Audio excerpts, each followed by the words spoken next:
représentation de Fresnel ou aussi appelée représentation vectorielle.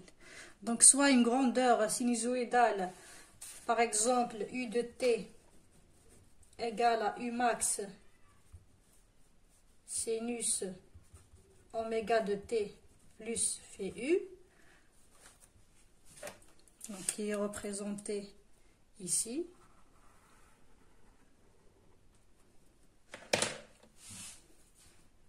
Ou bien U de t égale U max cosinus oméga de t plus phi u.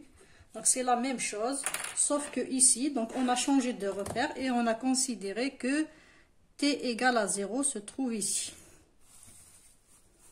T égale 0 se trouve ici, donc là on va avoir un cosinus.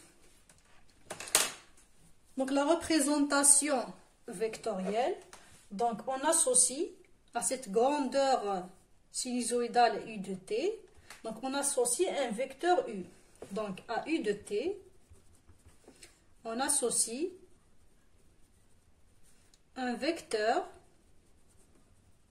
U, donc qui a pour norme la valeur maximale de cette grandeur et pour phase la phase instantanée oméga de t plus phi u. Donc le vecteur U donc, est représenté par, donc la norme ça sera U max et le module, l'argument, ça sera oméga de t plus phi u.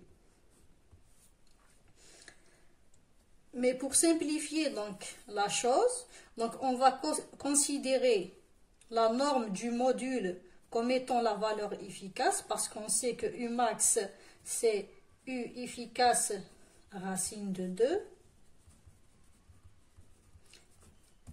Donc la même chose ici, donc ça sera U efficace racine de 2. Donc là c'est sinus, là c'est cosinus. Donc pour simplifier le vecteur U, donc je vais considérer sa phase, son module plutôt, sa norme, c'est U efficace et son l'argument, ça sera phi U. La phase initiale phi U. Voilà donc. La grandeur temporelle U de t va être représentée par un vecteur qui a pour module donc U efficace, pour norme U efficace et pour argument la phase à t égale à 0. Ce vecteur-là, donc il va tourner dans le plan OXY à la vitesse oméga. C'est-à-dire, donc je vais représenter le plan OXY. Donc ce vecteur U, il va être représenté par une norme qui est égale à la valeur efficace de ma grandeur temporelle et définie par phi U qui est la phase à t égale à 0. Et donc ce vecteur, il va tourner dans le plan OXY à la vitesse, dans le sens trigonométrique bien sûr, le sens positif, il va tourner à la vitesse oméga. On va faire un petit exemple pour mieux comprendre.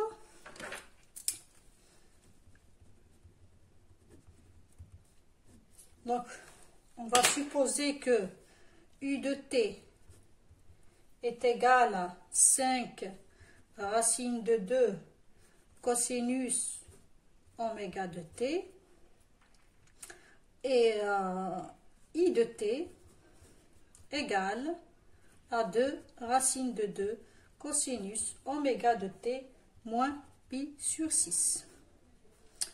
Donc là, donc 5 racines de 2, donc 5 c'est la valeur efficace de U de t, 2 racines de 2, donc 2 c'est la valeur efficace de I de t. Donc là, je vois que phi U est égal à 0, donc on va considérer que U de t c'est la référence, et le courant est déphasé de moins pi sur 6. on va essayer de représenter ça. Donc, vous avez le plan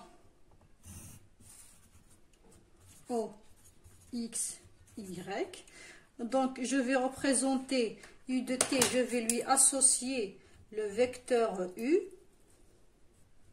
qui a pour norme 5, qui est la valeur efficace de U de T, et comme argument 0 parce que phi U est égal à 0. Pour I de T, je vais lui associer donc le vecteur I qui a pour norme 2, qui est la valeur efficace de I de T, et comme module, comme argument, la phase à l'origine qui est égale à moins pi sur 6. Donc je vais commencer par U. U est égal à 5. Donc je vais considérer chaque 1 cm est égal à 1 volt. Donc je vais avoir 5 cm ici. Voilà. Donc 5 cm.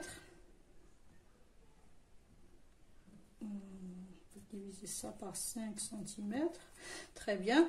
Donc ça, et l'angle est égal à 0. Donc ça, c'est le vecteur U.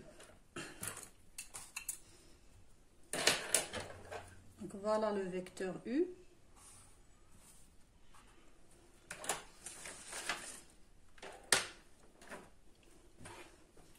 Pour le vecteur I, donc on a dit que c'est un vecteur qui a pour module 2. Donc je vais considérer 1 cm pour chaque 1 ampère. Donc je vais avoir 2 cm.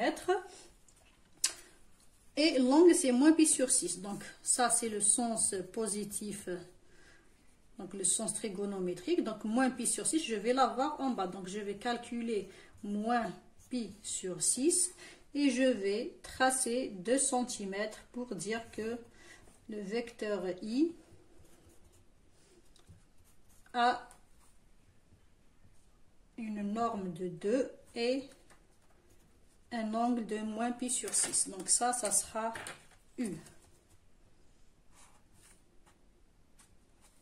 Voilà. Donc maintenant, si je regarde le déphasage entre U et I, donc phi, c'est quoi?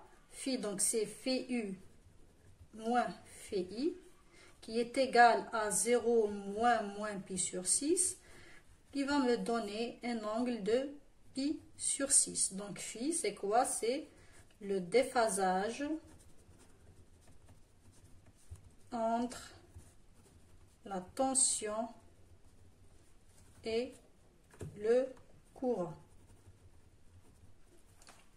Donc là, on voit que le courant est en retard par rapport à la tension d'un angle pi sur 6. Maintenant, la question qui se pose, pourquoi est-ce qu'on travaille avec la représentation vectorielle?